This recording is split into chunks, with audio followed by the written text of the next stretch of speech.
Hello, everyone. I recently published two new books, which is unusual for me or most scholars to have two out in a short period of time. This one I published just on Amazon, Restoring Abrahamic Faith. And the video that follows is an interview with Paul Williams. You might not know Paul's channel, Blogging Theology, but maybe you do. Paul is a convert to Islam, and he's particularly interested in the academic study of the Hebrew Bible, the New Testament, and earliest Christianity. You might say Christianity before Paul, and I'm using Christianity in scare quotes because it really wasn't Christianity. And what was it like? Some people call it Jewish Christianity, some people call it Ebionite Christianity. But we do know that after the year 70 CE or AD, when the Romans destroyed Jerusalem, and the early Jewish followers of Jesus that had come from, say, James, the brother of Jesus, reaching all the way back to even the John the Baptist movement. And there's some parallels with the Dead Sea Scroll group. They migrated into Jordan, into Syria, down into Arabia, and this idea of this sort of Abrahamic monotheism was very widespread in the East as the church was developing further north and towards Constantinople and all the way west to Rome. So this book is not a historical book about that. It's actually a personal manifesto, I call it. It's not particularly creedal or confessional or anything like that. But I'll read you the back of it where you get the idea. Restoring Abrahamic Faith attempts to set forth in a clear and engaging style an exposition of the ancient Hebrew faith as revealed in the Hebrew Bible, with a particular emphasis on Abraham, Moses, the Torah, and the prophets. So I call this the ancient paths. I'm not really talking about Judaism per se, although Judaism clearly, of the three Abrahamic faiths, is coming more directly from this stream, but then it has various branches and developments down to our own time. And I also published The Lost Mary, and this is a trade book. It's with Knopf, Penguin Random House. And what it says as a subtitle, Rediscovering the Mother of Jesus, a new historical investigation of the most powerful woman in the world. So this particular video is with Paul Williams, and we discuss the first book, Restoring Abrahamic Faith. But I've mailed Paul a copy of The Lost Mary. He lives in England, in the UK, and we're going to explore it together. It'll be quite interesting. So let me present this to you and see what you think. There's an older version of this book, Restoring Abrahamic Faith. It's been out of print for years. I think it sells for like a few $100s on Amazon. I remember seeing it once for $900. But this is the new edition. The cover looks somewhat similar, but it's much thicker. This book has a bibliography, hundreds of entries. It also has notes, many, many notes.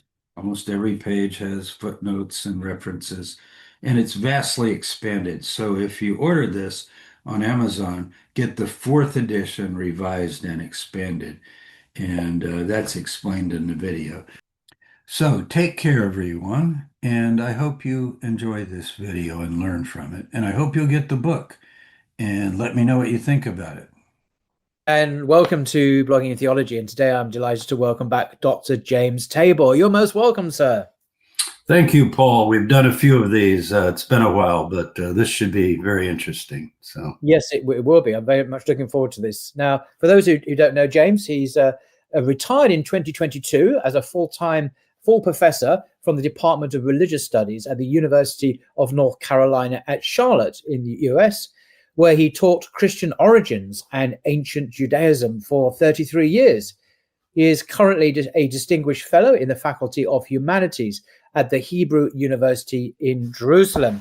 Now, in this particular podcast, we're looking at his new book, just published, Restoring Abrahamic Faith. This is the 4th edition of this book, revised and expanded. And I'm just going to read a couple of sentences from the back cover just to give you a sense of where this book is coming from. Restoring Abrahamic Faith attempts to set forth in a clear and engaging style an exposition of the ancient Hebrew faith as revealed in the Hebrew Bible, what Christians call obviously the Old Testament, with a particular emphasis on Abraham, Moses, the Torah, and the prophets. It offers a compelling proposal for the 21st century, namely a return to the ancient paths of the Hebrew faith, with Abraham, the first Hebrew, as a prime model. Now, that's just the first sentence or two, but it's a very good introduction into what this book is about. It's a 4th edition. What you obviously had 3 previous editions. Why did you seek to re-edit or republish this particular book of yours? Yeah, great question. The first edition was a pamphlet. It was 48 pages. I just, actually, it had the same divisions of God, the way, the Messiah, and so forth, the plan that we'll get into. And the second edition was a spiral-bound expansion of that. I think it had 100 pages. The third edition actually was a book. I don't have one right here, but it wasn't as it was thinner than this, for one thing. But this one has extensive bibliography, notes. I wouldn't call it an academic book. There's a sense in which I took off my academic hat, as we say. Yeah. Yeah, because people for years had said, well, what do you think? Yeah. What do you believe? Yeah. And it's not really a confession of faith as much as an exposition of the orientation I have towards the ancient paths, right. Meaning that subsequent forms of both Judaism and Christianity in the period I study, and I'm ancient world, I'm not an expert on Islam or any later period academically, but I've spent my academic career on ancient Mediterranean, the early Roman period, the late Roman Empire, and so forth. Right. So, and I am often asked, what do you think? And if anything, I have said to students, look, that's not what the class is about. We're studying ideas, and my beliefs are not really part of this class. But sometimes I would say, if you want a name, call me a Hebrew. And they go, a Hebrew? What's that? So I was kind of teasing them a bit. But finally, I decided to publish the full thing, broadly to the world. I did use Amazon. It's a good way to get it out there. And it's so that's why there are 4 editions, or this is the 4th. It's really a different book. The reason I kept the title was for some continuity, but also if you buy the 3rd edition, last time I saw it was like $900 on Amazon because they're out of print and people are trying to act like it's a rare. I think I ruined their market by putting this out. So anyway. No, but thanks for that. So let's just go through a few of the book is very carefully structured. I've read it from cover to cover. And so one of the important earlier sections is what you call the way. The way. Well, what is the way, and why is it so important? Yeah, the way is a term that I picked up really from Qumran, the Dead Sea Scrolls. They talk about the way, but all the way through the Hebrew Bible, you talk about the way. The early Jesus movement called themselves the way. Mm-hmm. And it comes from a verse in Isaiah 40, verse 3, about a voice calling in the wilderness, prepare the way of the Lord. So it's talking about the redemption and how God, if you go from chapter 40 through 66 of Isaiah, you sort of have the redemptive plan of what Hashem, or the creator, I will just say God, or the one, we have a chapter on God too, where I go through all these names of God and so forth. But the way then would be what Jeremiah calls the path. In chapter 6, I put it right at the front of the book. He says, stand at the crossroads. I love the metaphor because it fits us today. We have this crossroad of information. Stand at the crossroads and ask and seek. So you actually look for the ancient path, wherein is the good way. And then it talks about having rest for your soul. Very interesting. That so there's this seeking quest, and it's a quest that Abraham was on. He leaves. It's a metaphor, I think. He leaves Babylon. He leaves Ur of the Chaldees, as it's called in the book of Genesis, and he goes to a land that I will show you. So he's on a trip, and that's why I chose this Robert's painting. You see, where is he headed? He doesn't know where he's headed, but he knows that he believes in this one creator God, cannot be represented by any image, any idol, really even a description. You can say merciful and gracious, slow to anger, abounding in love, but these are characteristics. But in terms of the one he's following, he hears a voice that bids him to leave behind civilization. And when he crosses the Euphrates, he becomes a Hebrew. At least that's one etymology, aver, to cross over. So he's now crossed over. So metaphorically, too, these are very powerful things. Many of human beings, they seek the path. They want the ancient path. We have a lot of Bible students that are questers. And a lot of your show has to do with that, to talk about, well, what do we really know academically and linguistically and historically about these sacred writings of the Hebrew Bible, the New Testament, and so forth. So the way, simply put, would be the way revealed in the Torah and the prophets. It's simply it's ethical. What are the standards that come out of the Torah? How are they unique? You begin with the 10 Commandments, I think. But as you know, in Hebrew, it's not really 10 commandments. We can never change things once people begin to use them. It'll always be the 10 commandments. But it's very interesting in Hebrew. It's the 10 words, devarim. That's right. And words can mean matters. Like we could be talking now and you could say we're talking about a davar, a thing. The topic that we're discussing, Abrahamic faith, that's a davar. So the 10 devarim are the 10 matters.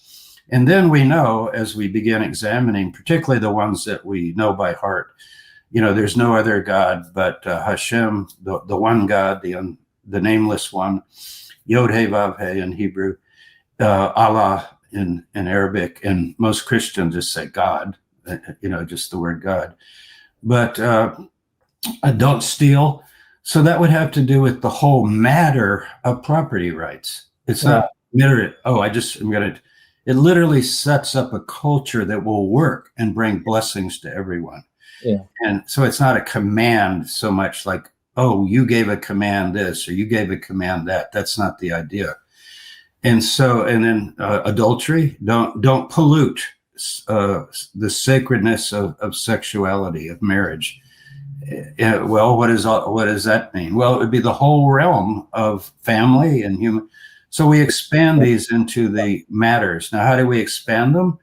By reading other places in the Torah where they're explained, and particularly the prophets, who constantly rave against the people of their day and say, you lie, you steal, you commit adultery, and then you come into this holy place and say, we are delivered, and yet look at your behavior. So most of the Hebrew Bible, it's rebukes against the people for not following. So thank you. Can I just pause on that faith word or commandment as it's commonly known? You should have no other gods before me. Is this not, as some have said, an example of henotheism rather than monotheism? Heno also meaning one, Greek for one, but it's our God must be followed. It's not denying the existence of other divinities or gods, but simply that our one is the one who we should is the best God, the right God to follow. Would that be a fair understanding of that first word / commandment, or am I reading too much into it? It's one way to take it, and it's the tendency of academics to go that way, so that you kind of minimize. To the Hebrews, our God, we usually say Yahweh. He's the one, and I know you've got your gods, but our God's bigger than your God and better than your God. I think that does shortchange a little bit the concept that's behind it, and I go into this. In other words, if you go just to Genesis 1, you have the beginning, and then you have the heavens and the earth and God. So you have a time in the beginning, you have God, it's Elohim, Allah and El and Elohim are all related. One's Arabic, one's Hebrew, and it means the force. So when you say Elohim with a singular verb, in the beginning, Elohim created, singular, you're saying the force of all forces is personified now with that one word, Elohim. And then he did, singular, this. And then the heavens and the earth are over here. So there is, from verse 1 of the Hebrew Bible, a distinction between what is made and created and what always was. Right. In other words, you could almost draw a line. There's the force of all forces, and then there's what emerges.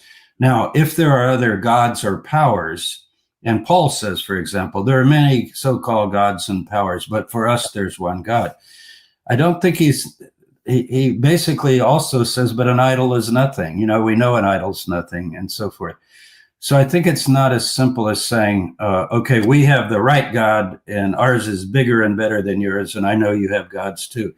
But they do recognize that other nations have gods, and they believe in them, and they have temples, and they make claims about their gods. Mm-hmm. So there is that sort of one-upmanship. But I think philosophically, the Hebrew Bible is pretty profound about this. In the scene of Moses, it's very clear. Because if you're going to name, like, how would you name the force of all forces? What name would you give it? Because names are always limiting. A chair, a table, a human, anything you name. Mm-hmm. And you say, well, I don't want to name a thing. I want to name something that is not a thing, but behind everything. Well, if it's behind everything, it's not a thing. Well, what would I call that? And God says to Moses at the bush, Ehyeh asher ehyeh. I will be what I will be. Wow. So, and he goes, that's my name. You go, so your name is like being, or you will be. And then if you take the Yehovah or Yahweh, Yehyeh, he will be. Hoveh is present in Hebrew, and Hayah, will is was. So you're actually calling your God the one who is and was and is to come. Mm-hmm. And you say, well, what's the name? I just gave you the name. So mm-hmm. It's as if and is it not the case? We don't want to ignore that concept because it's very deep. Mm-hmm. By saying, oh, well, he's the one God and they can't worship any other because it's sort of tribalism or something. That's not it. It's not it's the implied accusation, isn't it? It's mere tribalism. Yeah. But that's a good response. Good response. Now, I just want to ask about this name Yahweh. I've heard it said. Well, I think Bart Ehrman said actually. He actually teaches at the same university that you are at. Well, he's at Chapel Hill, and I was at Charlotte. So we're 2 hours apart, but we're good friends. We don't agree on a lot of things, but we're good friends. Yeah. Right. Yeah, but he once said, if I'm not mistaken, about this word Yahweh, we don't actually know how it was pronounced. The vowels have been added. We have the consonants, which you just mentioned. So the name itself, of course, was never spoken publicly anyway, except on that one occasion each year when the high priest in the temple might have said. But apart from that, no one. It's not like people walked around saying this name. So the name has been lost. Is it not the case? To human memory. And so this is a scholarly reconstruction of what probably was uttered, but we don't know from any specific text, do we, how it actually sounded? Would that be true?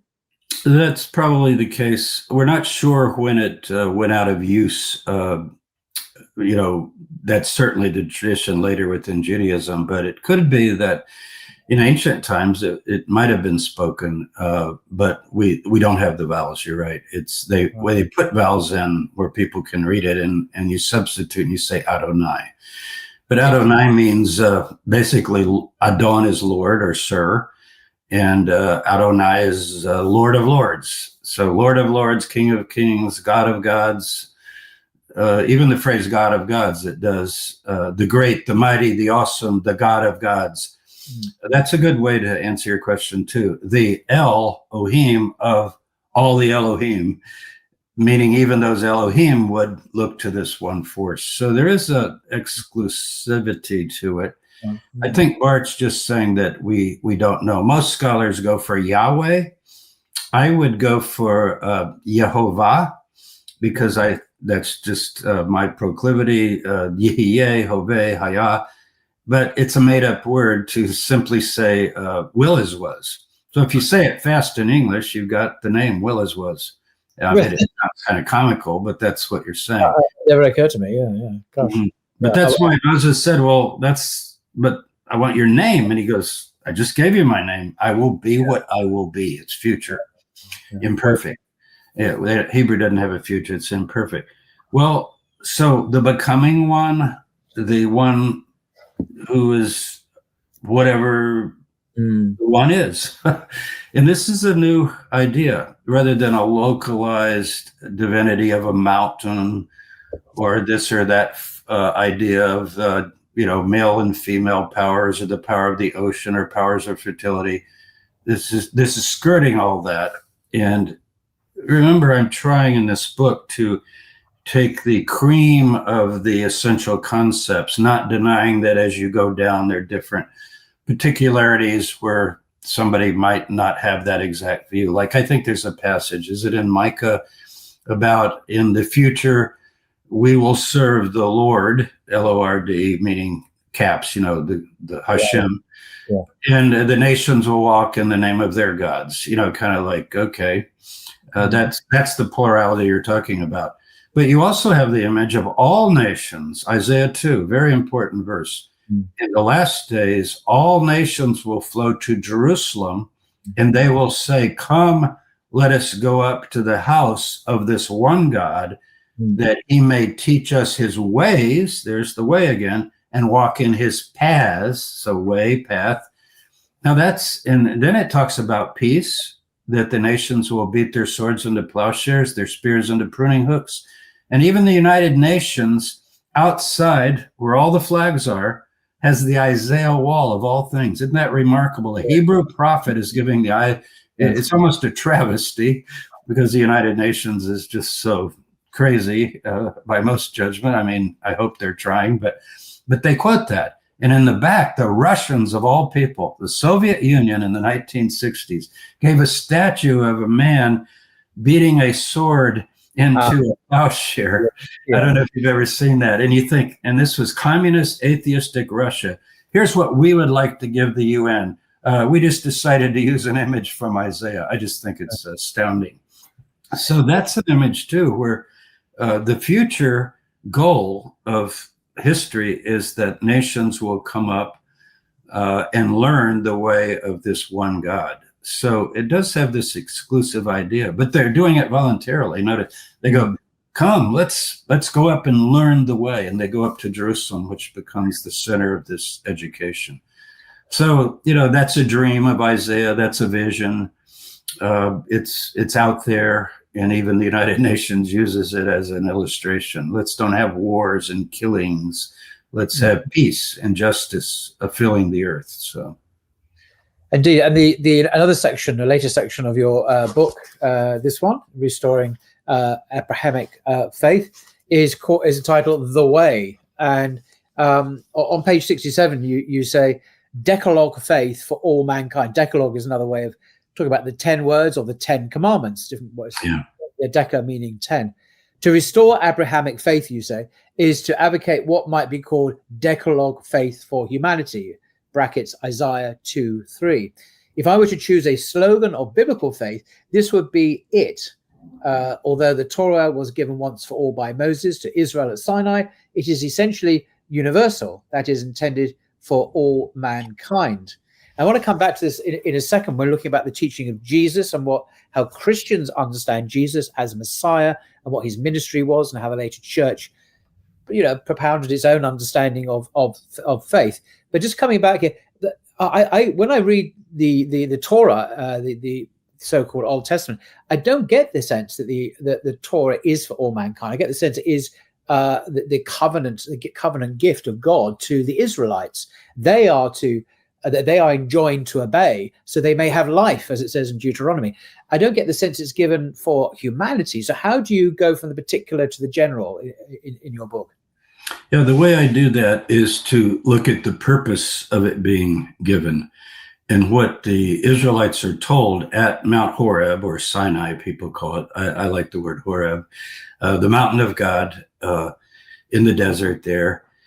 People dispute the location. It doesn't matter for what we're talking about today. But it says you will be a kingdom of priests and a special treasured nation as witnesses to the one God. Right. So they're given, they're given a covenant or an agreement. And I don't like to say non-Jews, because Jew is just the term for one tribe, the tribe of Judah, that was not exiled and a handful came back from Babylon and so forth. But we should say Israelites, the tribes. There were 12 tribes. They were given this special. But you have to say, well, what for? Is it just to say, oh, we've got it and nobody else does? I just quoted Isaiah 2. No, it's to be a light to the nations, an example that would then draw all the nations. And that's the program you get in the chapters I mentioned of Isaiah 40 through 66. And what it says, even at the end, the last chapter, this pretty well tells the whole story. Heaven is my throne. The earth is my footstool. What is the house you will build for me? To this person I will look, this human being. Each human being becomes a potential sanctuary for the divine. To him who is of a poor and contrite heart and trembles at my word. And the word tremble there is the idea of just absolute awesome, a feeling of great awe and respect. It's not to be terrified. It's what it's a right kind of that you might feel at the Grand Canyon or something, or other kinds of things. Space, when you look and you just think, this is so vast. And in those chapters through Isaiah 40 through 66, you get this idea: you are my servant Israel, but for what? And it goes on to say, well, my servant Israel is blind and deaf. Well, if they're blind and deaf, they're not doing much. And then the rebuke that the faithful servant, the remnant, will proclaim light to the nations, that the nations will know that I am God, there is none beside me. And that literally means sitting. You can say besides me, like other than me, or beside me, picturing God on the throne, and next to God would be a partner. And of course, Islam is very clear about that. No partners. There are not two powers in heaven. That was the way it got talked about by the rabbis. Are there two powers in heaven? Because within Judaism, there were some streams of mystical Judaism that began talking about another, you could almost call him a little Yahweh or something. Literally. Or in the Gospel of John, there's God and then the Logos, the word. And this is actually a Greek idea. It's not a Hebrew idea. It's the idea that God is so unapproachable and perfect that to express himself in the world, he would need to send out this other force that would then also be God extended. And that's never in the Hebrew Bible. He speaks to Moses. He doesn't use a partner or something. Now, he does have messengers. They're called Malachim, but that's different. None of those messengers are ever to be worshipped, or seen as God in the Hebrew Bible I'm talking about. So I think it's universal. Now, if you take the Sabbath, it's very clear. Yeah, I mean, just on that very question of the Sabbath, because you discuss in great length, very delightfully. It's one of the sections I most enjoyed, how the church, the Christian church, changed the day of rest, which of course is the Sabbath, because the original followers of Jesus were Jews or Israelites. That they were not Gentiles. They were not. So that they were followers of the law as faithful Israelites. How did the emerging church later change the day of rest from the Sabbath to Sunday? Because Sunday is not the Sabbath.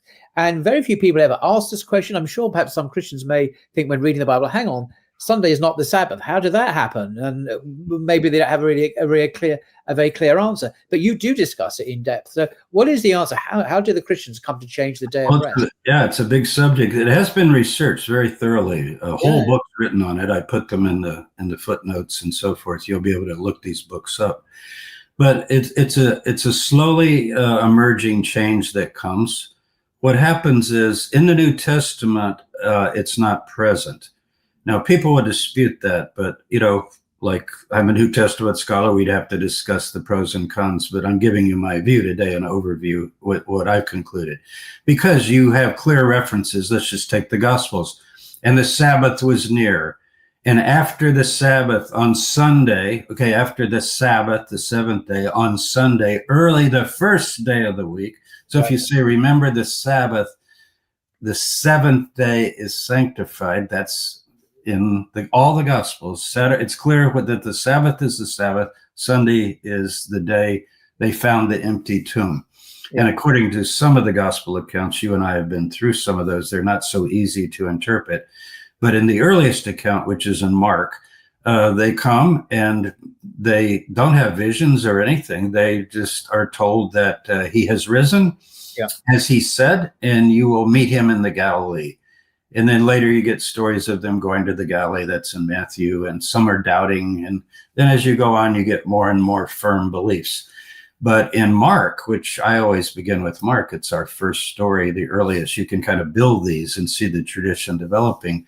Mm-hmm. It's very clear that Sunday's the first day of the week. Right. Now, what does that mean?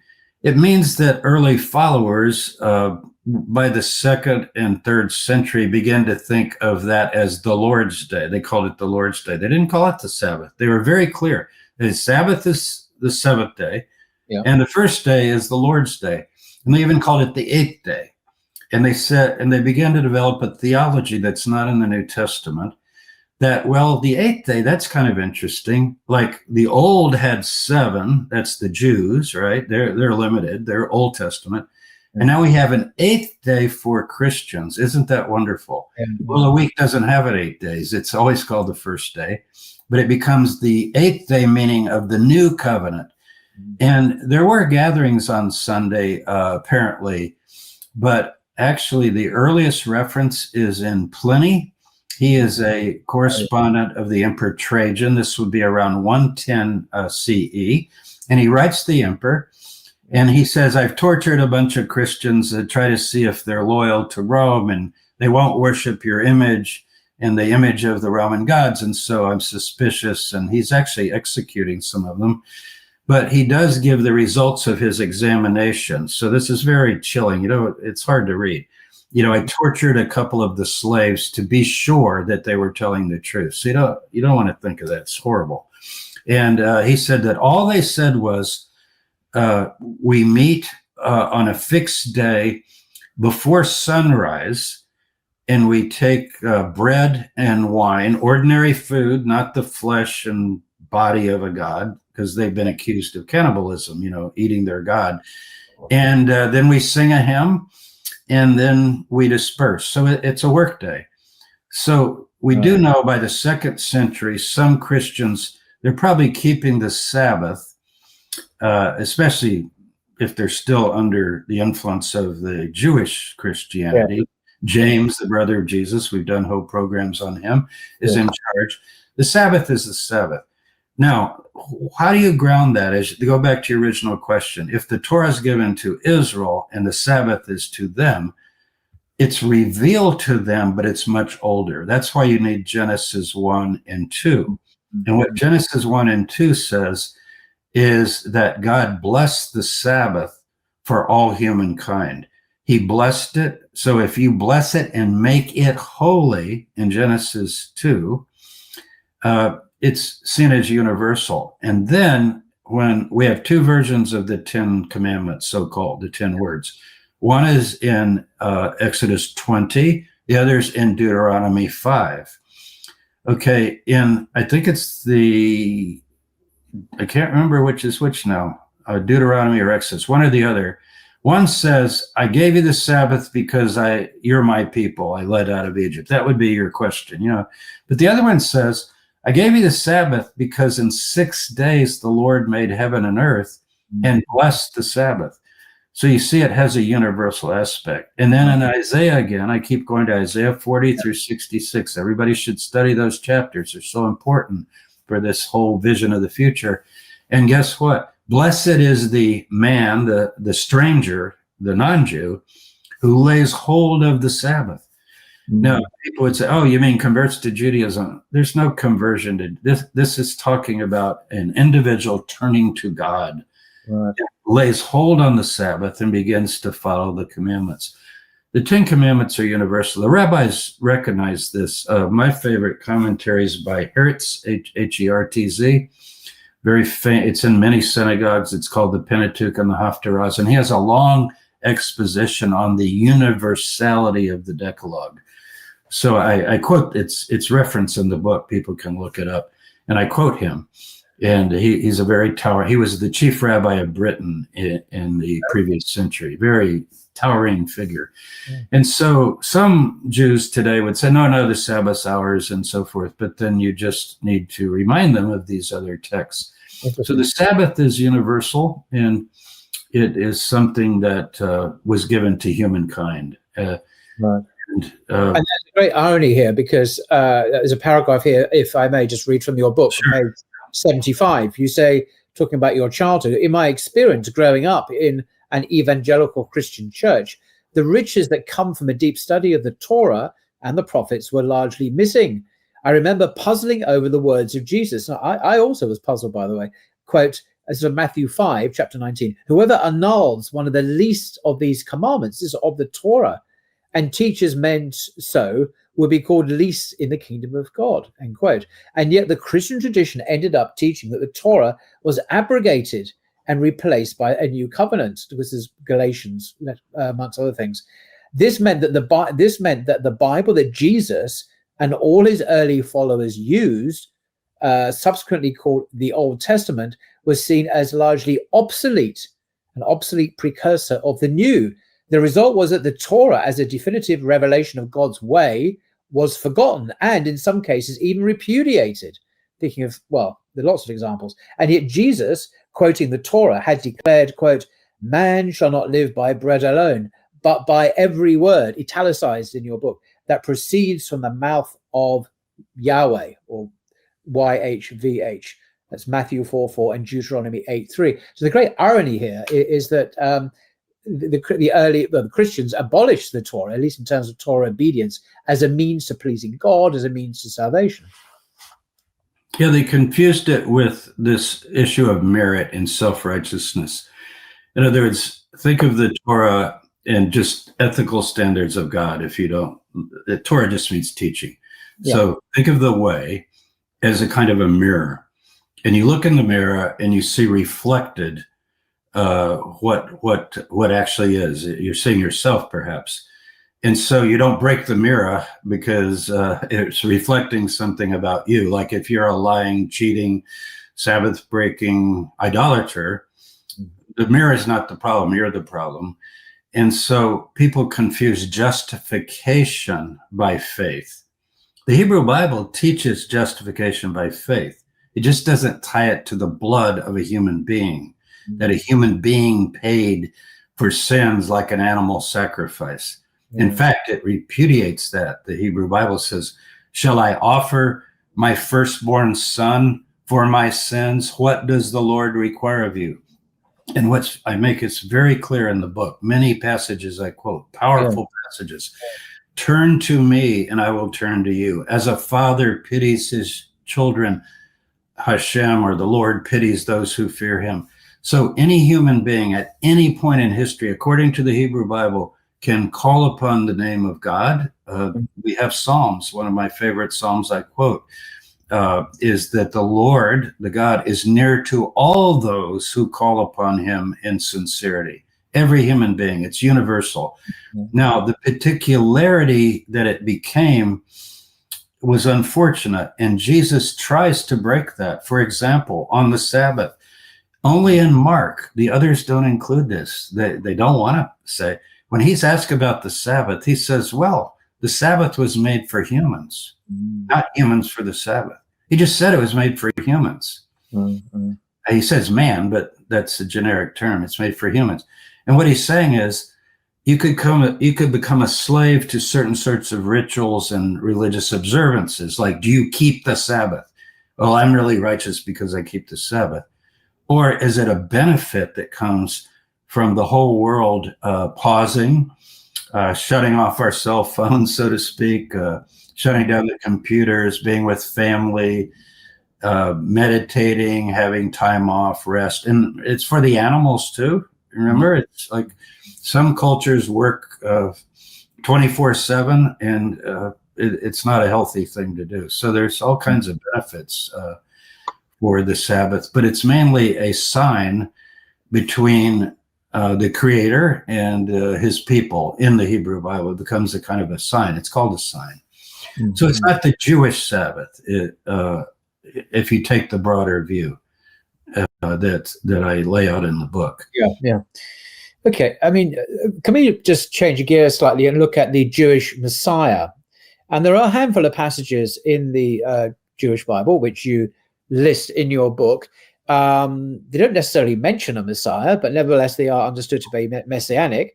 So what are some of these key passages? Who is the Messiah in the Jewish Bible? And one must ask, was he God? Was he divine? Was there an expectation the Jewish Messiah would be a sacrifice for humanity's sins? And another question I was going to bolt on to the end there. How did the Apostle Paul, who was also a Jew, of course, come up with 1 Corinthians 15, verses 3-4, which is the passage which says that the Jewish Bible foretells and speaks of the Messiah, the Christos, because he's writing in Greek, who would die and be buried for sins and be raised on the third day from the dead, that the actual scriptures speak of this. This is what he claims. Now, I've read the passages that you outline in your book, Restoring Abrahamic Faith. The life of me, I couldn't see any description of the Messiah dying for sins or being raised from the dead at all. So that's a slightly separate issue. What's going on? So the first point really is, what is the Jewish Messiah in the Jewish scriptures? Right. Mm-hmm. And secondly, what is this solitary Jew? Well, maybe not solitary. Maybe there are a few others like him in the mid-first century. Why do they come up with this completely different idea of Jewish Messiah found in those same scriptures? It's a mystery to me how you get both of these quite different paradigms, both claiming to speak of the Christos, the Messiah. That's right. Yeah, it's very interesting. There are 10 passages, and only 10. You'd think there'd be, 50 or something, the way people talk.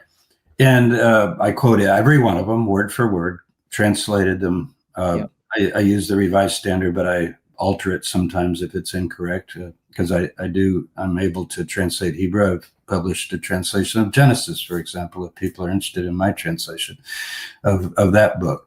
But you look at all 10, and it's interesting, you point out, he's never called the Messiah. No, it's amazing. How did I pick the 10? Because he's called the descendant of David, usually the branch of David, something about David's seed. He's identified as a descendant of David. So in these 10 passages, you get the idea that in the future, from the time they were written, and they're from the prophets primarily, there will come this one who's a descendant of King David, who will begin to take great authority and power upon the earth, and will bring justice and righteousness to the world. Will bring the main chapter is Isaiah 11 by far. That's the whole chapter. If any of your listeners just want to get a quick reading, go read Isaiah 11. Starts with a stump of Jesse. Jesse's David's father. So that line is cut off by the Babylonians, and then it says a little shoot will come up like a tree you cut down, and maybe a year later you see a little stem coming up. That's the branch of David. So it's a branch. It grows out of his roots, it says. So out of the roots comes this branch, and then this branch grows and grows. And the first thing the branch does, you got to then ask, what's the job description of the branch of David? What is he supposed to do? It's very clear. You can literally list. He should do this and this and this and this. And Jesus, for example, did not do any of those things. He maybe prepared the way in a certain way, and that's why Christians have a second coming. And I think Muslims as well believe Isa will come back and fulfill many of these things. So what are they? Mainly to gather the lost tribes, the scattered tribes of Israel all come back. Jesus apparently believed that because he appointed 12 apostles so that they could be over the 12 tribes of Israel. That was his faith. But what else? You gathered the tribes. You begin then to bring light to the nations, Right. so that the nations begin to come and up to Jerusalem and learn the way. It's sort of a picture of the universal prophetic vision of Isaiah 2 that I quoted. But the Messiah is the facilitator. He becomes great to the ends of the earth, and all the nations seek him. So he's an extraordinary figure, not called the Messiah, but Messiah just means anointed. So they would anoint kings, they would anoint priests. You can even be anointed of the Spirit. Like, who anointed Moses? Moses anoints Aaron the priest. Who anoints Moses? God anoints Moses. He pours out his Spirit on Moses and says, okay, I've anointed you. Now you put some of your Spirit on Aaron and the 70 elders. So now they're all messiahs too. So every priest is a Messiah, every king is a Messiah. But this is the capital M. At the end of the age, this one is supposed to come. And if it's Jesus, as Christians and Muslims believe, then he will come to finish the job that he inaugurated initially 2,000 years ago. If it's not Jesus, then another figure will come, and Jews talk about the Messiah all the time. It's too bad, really, that the Messiah became the capital M with people, I think, in English, because now, like when I'm in Israel, people always just talk about, you see these signs, Mashiach has come and Messiah is coming, and the Muslim quarter, Isa is coming, and so forth. I think that's okay, but it implies that there's a category called Messiah.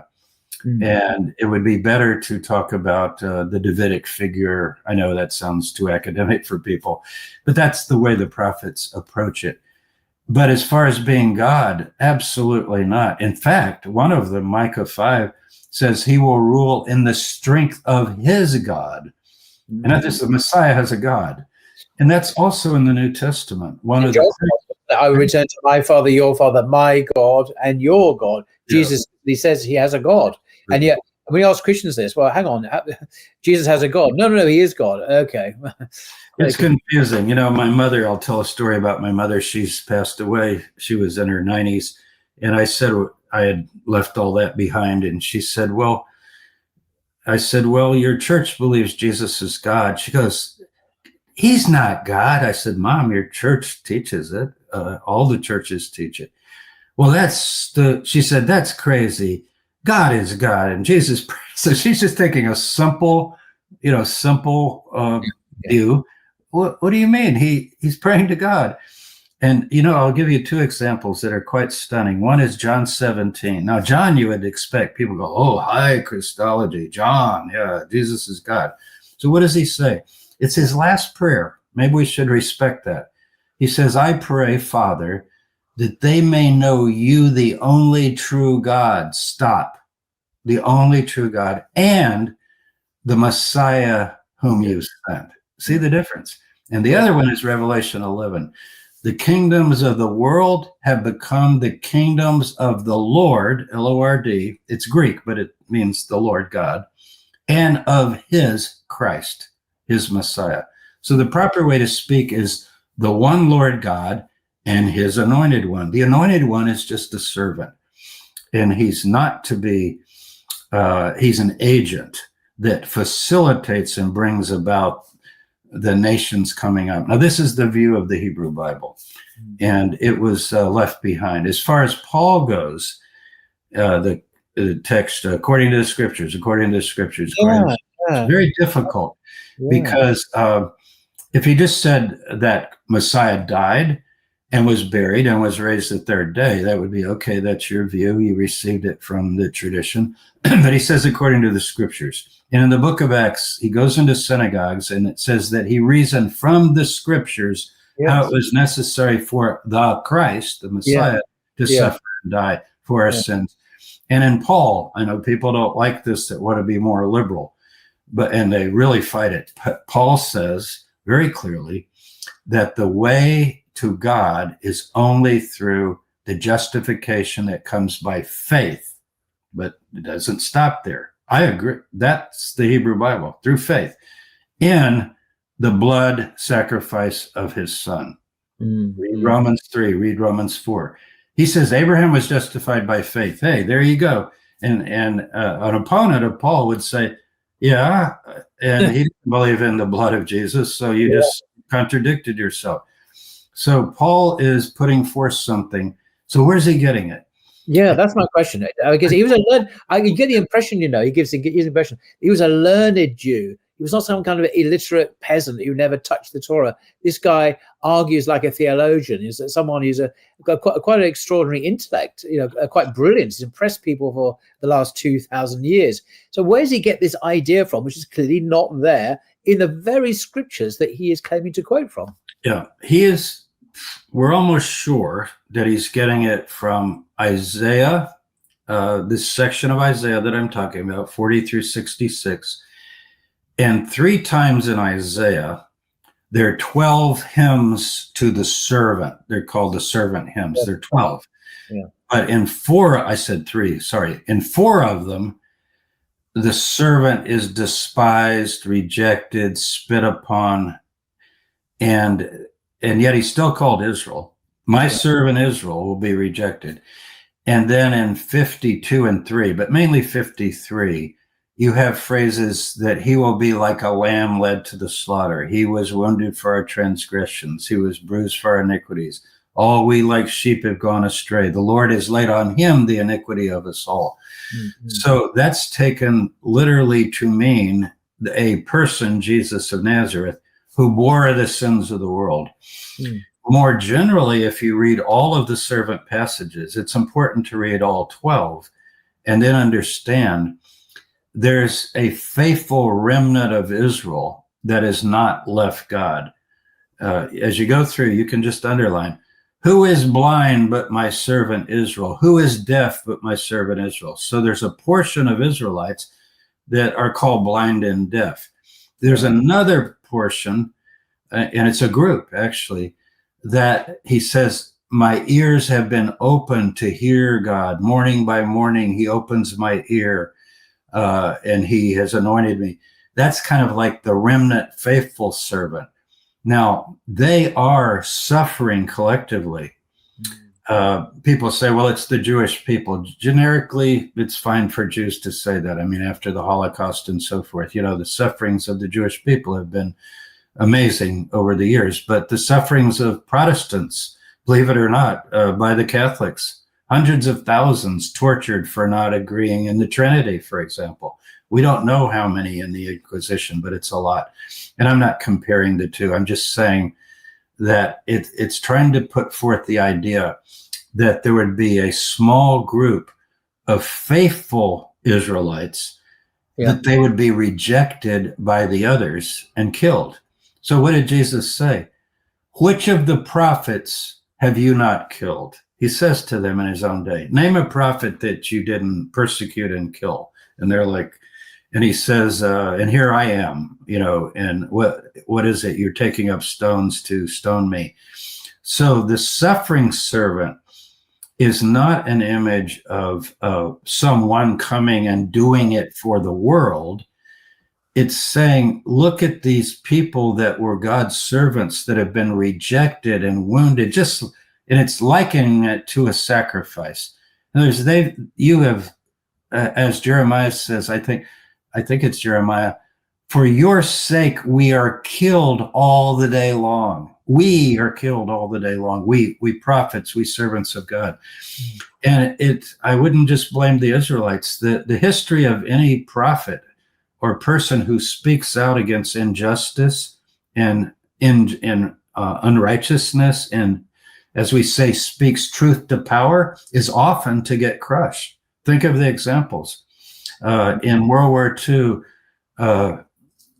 Dietrich Bonhoeffer, the famous Lutheran pastor, he was told, you must put a copy of Mein Kampf, Hitler's autobiography, on the pulpit next to the Bible.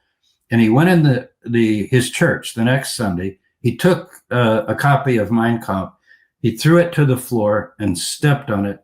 And he says, this book will never be in this church. He was promptly arrested, and he was killed eventually. He wrote letters and papers for prison and so forth. Yeah. And his opening line of his main book, it's called The Cost of Discipleship, worth reading, says, when the Messiah calls a man, he calls him to die. Mm-hmm. So there have been we call them martyrs, people who have testified against evil and oppression and injustice, and they get killed. And we know that in our secular world too. People think of Martin Luther King speaking out for justice, or other, I don't like to bring up secular examples necessarily and make them part of Isaiah, because that's a different world. But the Isaiah 52 is very, very clearly, and in one verse of it, it actually has the plural. It talks about the stroke was upon them, not him. And so it's on them. It's translated as singular, but if you look, it's very clear. The curious thing is that Isaiah 52/53 never mentions a Messiah. No. He never mentions Jesus. And it is clearly, when you read it in context, when one reads the preceding chapters, as you mentioned, it clearly indicates the whole context suggests it's talking about Israel itself, the Israelites themselves, the people, as you say. The righteous ones. Right, yeah. The righteous ones. It's not talking about an individual. And it's using poetic language, though, isn't it? Clearly. But the context suggests it's the Israelites in exile, that the sufferings they're undergoing. It's not prophetic. It's not talking about a future. It's talking about, as you say, these righteous ones.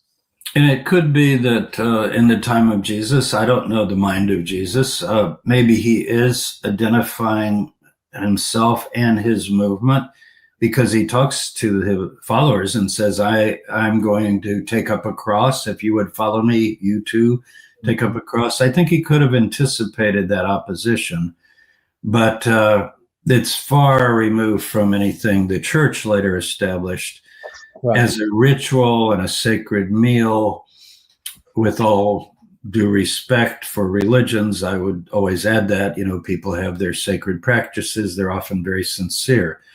But to eat and drink, even symbolically, the body and blood of your leader, and therefore your God as he became, it can sound very holy, and it does. I mean, people are very devoted to this. But in the earliest record that we have after Paul, this is in Paul where we get this body and blood. It's in a thing called the Didache. It was found in the 19th century and in a monastery in Greece. And it has a Eucharist with bread and wine, and it does not give those meanings. We've talked about this in previous programs. It actually says the bread represents us collectively being gathered together as a body, one loaf, and the wine represents the vine of David, the Messiah, to remember the Messiah, but it's not blood and flesh. So those are ideas that did develop sacramentally, but they're known. The only parallel I've found is in the Greek magical papyri, where you would drink a cup of blood toward Isis, and you would get the strength from drinking the blood. Again, a kind of sacred ceremony. But I don't think that was the original meaning of the Eucharist. I can't picture James and the Jewish followers having that kind of ceremony. They're probably it's taboo, wasn't it? It's simply forbidden for drinking blood. It was where the life force is actually been in the Torah. So why would they not only then drink blood, but drink the blood of a human being, which is cannibalism? I mean, it's even worse than the. Now, and Christians would say, well, you're trivializing it, and we don't think of it like that. It's a symbol. It stands for that. And yet the Catholics argue that they talk about the real presence of Christ spiritually in that bread. Transubstantiation. So, transubstantiation. So it's quite complicated. And, I'm trying to do the history of ideas here. And I would just say that I think it's inconceivable that someone outside of Paul's nexus or circles would ever come up with something like that. And also at Qumran, the Dead Sea Scrolls, they have a messianic meal also. Right. And it's very clear. The Messiah comes and his priest, two Messiahs, I talk about that. and they take the bread and the wine and share it with the people. It never says anything about it. Jews today, this is how you welcome the Sabbath. This is the first thing you do. You break the bread and do the wine and wash your hands, and then you start the meal. It's nothing to do with blood or flesh or anything like that of an animal or a human. We all enjoy meals, and bread is the symbol of the food, and wine is the symbol of joy, of celebrating joy. So that was the idea. And of course, wine can have a variety of meanings. It literally is fruit of the vine. So some people choose grape juice rather than fermented wine. Yes, exactly. Well, there's many other things we could talk about. We're running out of time, really, but I just wanted to ask you about a couple of things. In the preface to the book, you say you've just begun work on a 5th book, no less, Jesus Betrayed, and then you give I think a slightly provisional subtitle, How the Church Rejected Its Founder. Yeah. It's a very strong statement. I'm very much looking forward to that. And also you have completed and published before now a book on Mary or Miriam. Yeah, I got a copy I'll hold up for you there. Yeah, I love that. I love that photo, that it's a painting from an Italian painter. But what I love about it, as you gaze into her eyes, it's a Mona Lisa. Literally, what is she thinking? Is she, she lost 2 sons. Jesus, she's wearing a hijab. She looks like an Iranian sister who's wearing a hijab. She's so it's called The Lost Mary: Rediscovering the Rediscovering the Mother of Jesus, because I didn't want people to think it's Mary Magdalene, after Dan Brown, The Lost Mary. But then I say a new historical investigation of the most powerful woman in the world. The first line says that Mary is the best known, least known woman in history. So this is available now. And I even read it aloud. So if people like audio, you can hear me read this book with my own voice, because it has archaeology, history, every possible text. I talk about the Quran. I know you are Muslim, and many of your followers are Muslim. And the Quran, by name, I believe Miriam is, and they also call her by her proper name. Her name is Miriam, not Mary. And I don't know about Muslim women if they take the name Miriam, but yeah, they do, absolutely. Tend to do Mary, and Jews do Miriam. You say, well, it's the same name, like James and Jacob. Okay, but it's not that close. James doesn't sound like Jacob. It's just, my name's James, but really it's Jacob. So your name's Paul, and it's Paulus. Well, that's very close. But so Miriam it gives more of a flavor, and I think it's isn't it the largest surah in the Quran is devoted to her? I think I'm pretty sure it might be. I was probably about Yusuf. I could be wrong. It's one of the largest, though, for sure. Yeah. So she's very important. Obviously, now Christians have made her very super important, and especially the Roman and Greek Church. Queen of Heaven. She becomes. She doesn't have children. She's ever virgin. She's exalted. She becomes the Queen of Heaven, but most dramatically, she becomes Theotokos, the one who bore God. God bearer. And that became a stumbling block for many Christian believers in the ancient world, who said, wait a minute, the God mother, maybe, meaning she's very influential in the movement. You would look to Jesus' mother. But remember, she's also the mother of James in the tradition, that Jesus has these brothers and sisters. Yeah. So I try to cover all that. It's getting pretty good reviews. Some people like it, some people don't.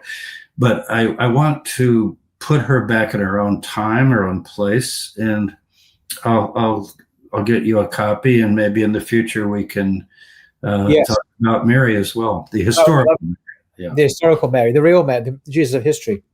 Well, thank you very much, James Tabor. Okay, Paul, always a pleasure. And I'll put your website in the description below, jamestabor.com, where you can see about all his books. He hasn't just written these 2, or hopefully 3 ones. I've got 10 now. This is the 10th. Gosh, incredible. And obviously, I'll put a link, a separate link to this book, your the latest 4th edition, revised and updated. Yeah, that's the book I want to push now. I want to push Mary too, of course, but I want particularly your viewers, because I've had the reactions from them before. I think they will really find this book interesting. As it's as if I'm saying, look, forget Christianity, forget Islam, forget everything. If I just took the Hebrew Bible and read it as it is, what would emerge? And what emerges are foundation stones that were largely rejected by Christianity. And I'm going to leave it to you to say, and your readers to say, well, how many of these blocks of truth are now preserved in Islam? Because Islam is also an Abrahamic faith. But we're using this term politically now, right? Today we talk about the Abraham Accords and all that. It has nothing to do with the message of Abraham. But Christianity, it's not the first thing you think of when you think of Christianity today. You know, you say, well, is it an Abrahamic faith? Yeah, I guess so. Paul said that we follow the faith of Abraham. That's different. I'm presenting it as who started this quest, this way of the one God, the way of Torah, the way of the prophets, Abraham. And if you're really of Abrahamic faith, you would start there as if those are the foundation stones. They're the building blocks of biblical faith. And then you can talk about what departs and what doesn't. And Jesus, I think, is the historical Jesus is a good representation of Abrahamic faith in his own time, no matter what else you think of it. Yeah. Why do you call me good? There's one good God. It's Abrahamic faith. That's Jesus. But Matthew changed that, as we know. Matthew changes that. Yeah, that was a real problem. Luke doesn't. He keeps the original, but you discuss that in a footnote in your book. Sometimes actually in your book, the footnotes. This book has all those quotes. Actually, it's a juicy substance in the footnotes. I wrote it for Christians, Paul. I mean, Muslims are welcome to read it, but I wrote it for Christians because Jesus, whom they follow and love, stood for Abrahamic faith. So if you want to follow Jesus, you would want to see if I'm correct about Abrahamic faith. And I show time and time again that he's quoting the very things in the book. Great stuff. So. Well, I do recommend people to read it. There's much in there of interest, actually, in education, whole range of subjects, and stuff there to disagree with. To be honest, I didn't always agree, but we're not going to go into that now. But it's certainly a valuable work, and I do recommend it. So have a look in the link below. And thank you again, Dr. James Table. Inshallah, we'll come back one day and talk about Mary, the mother of Jesus, another very important figure in all three religions, even in Judaism originally, but not now, of course. But originally, she was. Thank you. I've always enjoyed interviewing with you. You know what you do that some interviewers don't do? You actually read the books. You really do, and you engage them. And whether you agree, disagree, whatever, you try to allow your interviewees to explain what they think, and then it can be discussed. And I'm here to learn. We're all here to learn. So appreciate it very much indeed.